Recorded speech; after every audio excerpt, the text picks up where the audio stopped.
Pawan Kalyan, the first samurai of Andhra Pradesh and the tiger of martial arts.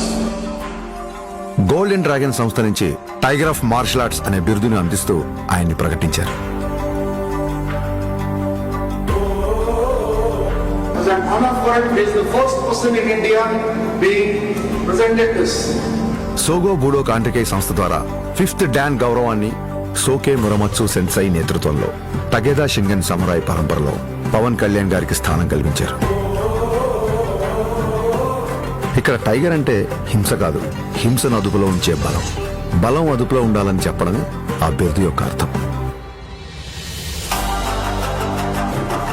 Kalyan గారికి తెలుసు ఈ గౌరవం తన మార్షల్ ఆర్ట్స్ ప్రయాణంలో మరో కొత్త అధ్యాయం మాత్రమేనని. ఈ గౌరవం, గుర్తింపు ఆయన బాధ్యతను మరింత పెంచాయని చెప్పక్కర్లేదు. తన నమ్మకం ఒక్కటే, ఓ దేశపు సంపద అంటే నదులు, ఖనిజాలు, అరణ్యాలు మాత్రమే కాదు, కళలతో, క్రమశిక్షణతో తయారయ్యే యువత.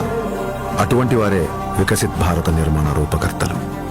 దృఢమైన శరీరం, చురుగైన బుద్ధి, బలమైన వ్యక్తిత్వాల వైపు దేశ యువతను నడిపించడమే తన లక్ష్యం.